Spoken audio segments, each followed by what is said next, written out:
Ngobrol bareng kelompok 11.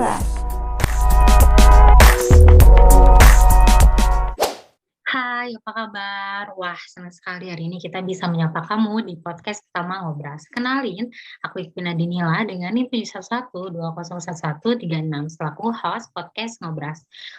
Bakal ngobrolin apa sih hari ini? Tapi sebelum itu aku mau ngasih tahu kalau aku nggak sendirian doang nih. Kali ini aku bakal ditemenin ngobrol juga, yang mana beberapa waktu ke depan kita bakalan ngobrol bareng seputar decision making sesuai dengan judul podcast kita, yaitu keputusan pasti, jangan gegabah. Oke, sesuai pepatah, tak kenal maka tak sayang. Kakak manis, kenalan dulu dong. Ya sayang. Oke, kamu dulu. Aku dulu aja kayaknya. Hai semuanya, kenalin aku Agnia Fatwa NIM 71112011143. Giliran aku ya, kenalin nama aku Agan Prayoga Saputra dengan NIM 71112011154. Oke, gimana kabarnya hari ini? Ada kesibukan apa kira-kira? Kabarnya ya baik sih, masih sibuk diem di rumah aja. Bohong banget loh. Iya, tapi kabarnya alhamdulillah pada baik sih. Baik-baik ya semuanya. Oh iya, jadi ke-trigger nih gara-gara Fatwa nyebut bohong tadi. Jadi banyak kasus nih laporan palsu yang masuk ke data kepolisian. Salah satunya ingat nggak sih waktu itu pernah ramai diperbincangkan nih bahwa ada kasus perempuan di Tabanan yang melapor sebagai korban penculikan dan pemerkosaan yang ternyata itu adalah rekayasa alias keterangan palsu yang dibuat sendiri. Oh ya benar, aku ingat. Laporan kasus itu yang diterima malah justru diragukan polisi dan ditemukan adanya kejanggalan. Akhirnya polisi menyelidiki kasus itu sampai melihat akar masalahnya karena pihak kepolisian nggak mau gegabah dengan melihat dari sisi penegakan hukum saja. Ya walaupun memang polisi udah nyiapin denda sebagai sanksi hukum. Kalau memang hasil penyelidikan mengarah pada keterangan palsu gitu. Yes, betul. Itu tuh pada akhirnya keungkap kan setelah diselidiki kepolisian Polres Tabanan, ternyata pengakuan korban ya, si DA ini tuh hanya karangan belaka, mengarang cerita karena takut pulang ke rumah setelah pergi bersama teman prianya sampai larut malam. Dan setelah itu memang sih keputusan polisi tidak melakukan penahanan karena berdasar pada usia korbannya yang masih di bawah umur pada waktu itu. Wah, oke. Dari masalah ini sih sesuai dengan pembahasan kita ya. Jangan gegabah. Kita fokus ke tindakan polisi dalam menangani kasus tadi ya. Dalam pengambilan keputusan, tindakan apa yang harus dilakukan itu kita nggak boleh gegabah. Bener gak? Bener gak nih? That's right. Aku setuju. Kenapa jangan gegabah sih kalau pas ngambil keputusan? Guru Dev bilang bahwa putuskanlah sesuatu ketika kamu lagi tenang, karena ketika mengambil keputusan saat gelisah, kamu bakalan menciptakan masalah. Jadi ya tentunya dalam membuat keputusan sebelum bertindak, coba deh pikirin matang-matang langkah seperti apa yang bakalan diambil.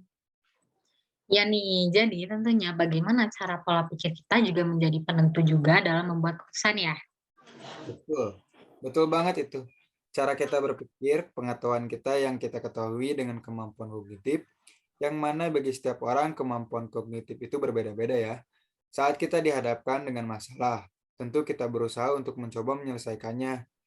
Eh, Problem solving, kita menggunakan kemampuan kognitif saat menyelesaikan masalah.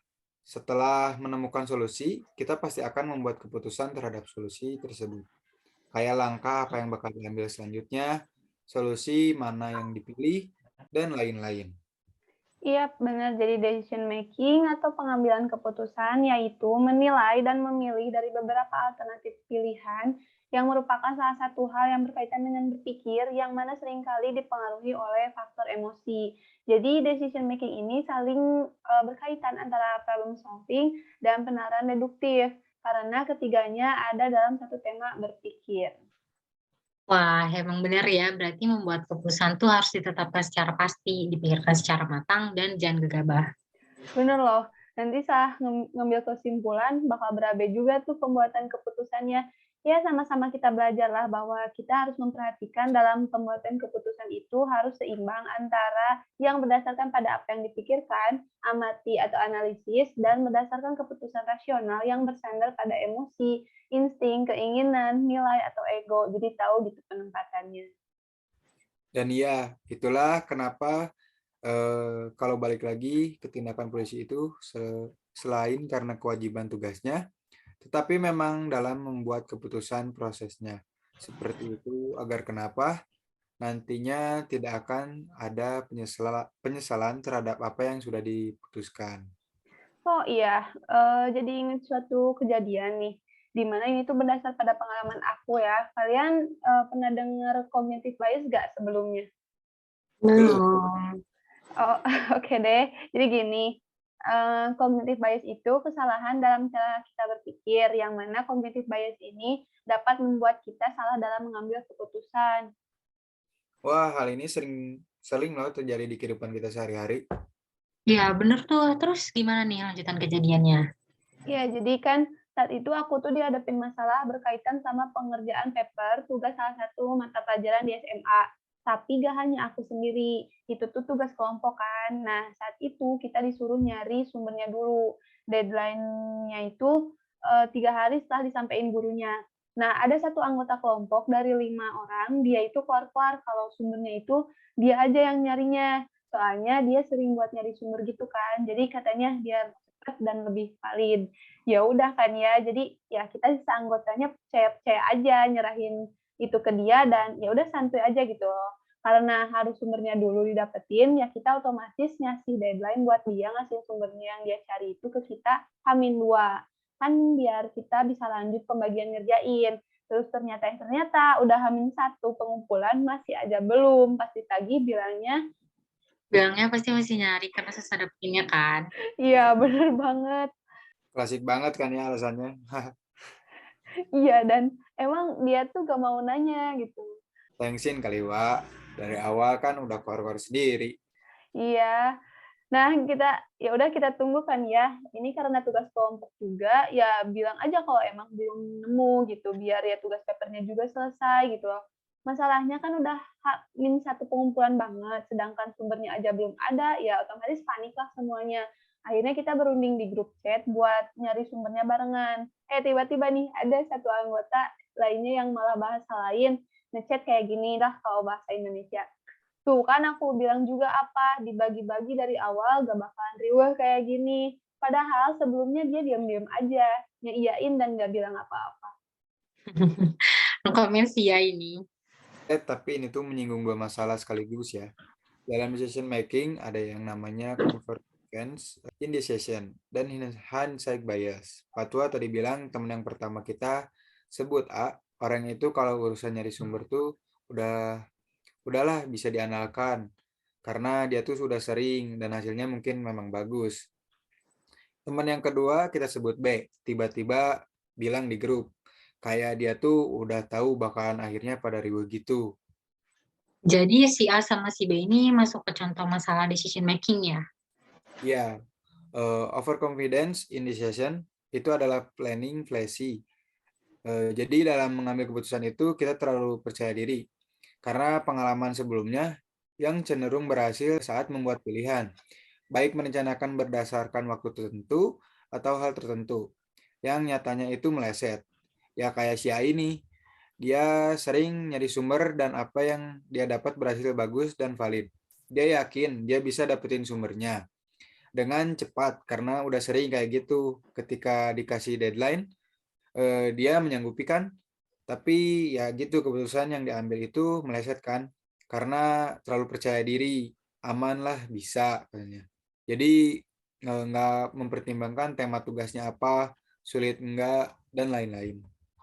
Wah, iya iya. Jadi emang terlalu percaya diri itu terkadang mengakibatkan risiko dan masalah ya.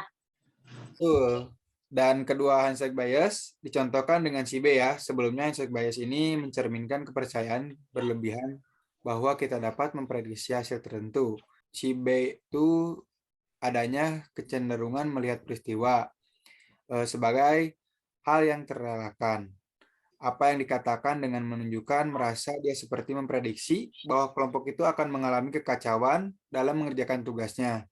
Jadi handshake bias itu kalau ditunjukin secara verbal kayak eh, kan bener, kan ini bakal terjadi, atau aku aku tahu. bakalan terjadi kayak gitu pada akhirnya. Oke, ada over confidence indecision, ada hindsight bias. Wah, emang ini nggak asing juga ya di sekitar kita. Dari yang agak sama Papa sampaikan, kita juga bisa ambil hikmahnya. Kalau misalkan setelah membuat keputusan itu, ternyata mendapati kesulitan bisa meminta bantuan, komunikasikan untuk diskusi. Ya, kan emang nggak ada salahnya kok kita komunikasikan biar jelas dan jadinya nggak akan tuh panik. Ya kita meminimalisir kekacauan lah ya. Memang hidup itu adalah pilihan yang dimiliki oleh setiap individu, betul nggak? Justru kita itu membentuk hidup kita berdasarkan pengambilan keputusan yang tak terhitung jumlahnya. Ya dengan sharing, diskusi, kayak kita sekarang ngobrol gini juga, itu membantu diri kita untuk membuat dan menilai keputusan diri kita dengan lebih baik dalam banyak aspek. Belajar bagaimana membuat keputusan, apa kekuatan yang mempengaruhi kita gitu kan. Iya sih benar, apalagi saat kita bingung harus nentuin, ikutin otak atau kata hati. Itu kalau kita dihadapkan dengan pengambilan keputusan, bakalan mencapai keputusan yang cepat atau enggak. Enggak lah ya. Nah iya, enggak, ujung-ujungnya kita ambil keputusan akan suatu masalah itu secara gegabah. Karena misalnya panik atau ingin masalah itu cepat selesai. Ya, bener banget sih. Itulah kenapa kalau kita dihadapkan dengan masalah, walaupun memang benar gitu, cobalah untuk mencari solusi sendiri, membuat keputusan oleh diri sendiri. Tapi yang disayangkan memang apa sih salahnya jika bertanya atau meminta bantuan kepada orang lain? Ya gitu, jadi untuk melihat dari berbagai sudut pandang dan bermacam-macam solusi, sampai menemukan satu titik yang pas untuk diputuskan. Betul kata Patwa. Jadi mari kita sama-sama meminimalisir kognitif bias dan tindakan gegabah dalam membuat suatu keputusan. Tipsnya dong, Kak. Ah, oke nih tipsnya sekaligus reminder buat aku juga. Jadi yang langkah pertama dalam decision making itu adalah komitmen. Kalian mau kuliah, kerja, nikah mungkin harus didahului dengan penempatan komitmen. Jadi setiap keputusan akan menjadi keputusan yang baik jika kamu bertahan dengan itu dalam jangka waktu yang panjang. Misalnya nih, kita udah buat keputusan, tapi ngelihat orang lain sukses dengan start yang sama langsung keputusannya diubah lagi. Terus aja, kenapa komitmen strategi ini membantu untuk menemukan kekuatan dan eksplorasi keputusan kita dengan benar. Selanjutnya, biasakan jika memiliki masalah, maka eh, hadapilah pilihan yang memungkinkan. Sehingga saat mengambil keputusan, kita sudah terlatih dan dengan mudah menentukan suatu pilihan dari berbagai pilihan yang ada. Jadi nih, kalian perempuan nih, kenapa sih suka banget kalau ditanya mau pilih A atau B? Jawabannya malah terserah.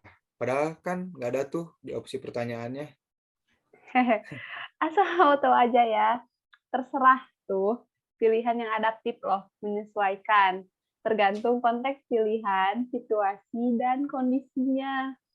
Wah, wah, wah, bakal panjang nih urusannya. Cut, cut, cut, cut. Oke, lanjut lagi. Yang pertama komitmen. Yang kedua, hadapi kita harus menentukan suatu pilihan. Lalu perhatikan self-knowledge diri kita sendiri. Evaluasi atau tanyakan terhadap diri kamu. Kemampuan apa yang kamu miliki, nilai apa yang kamu pegang, itu dapat menjadikan diri kita semakin aware terhadap masalah atau pilihan yang kita hadapi. Sehingga dalam membuat keputusan, kita nggak bakal kesulitan untuk menetapkan langkah apa yang bakal dilakukan selanjutnya. Nggak dalam membuat keputusan, kita nggak bakal kesulitan untuk menetapkan langkah apa yang bakal dilakukan selanjutnya. Wah, insight baru nih.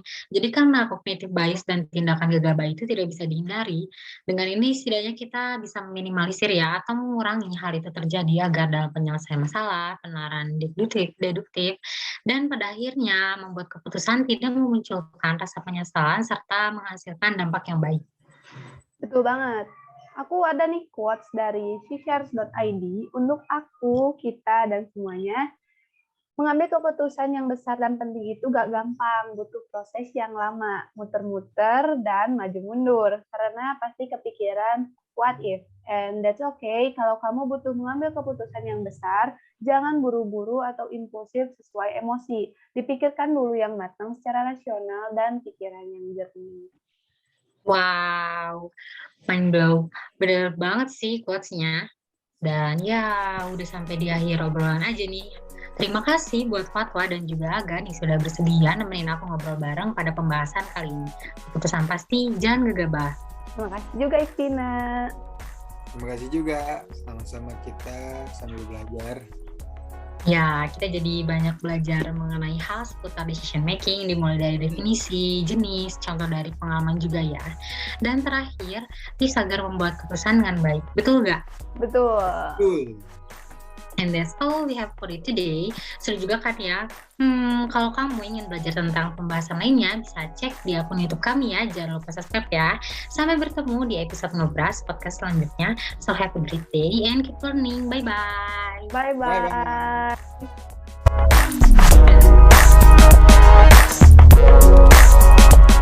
Ngobras, ngobrol bareng kelompok 11.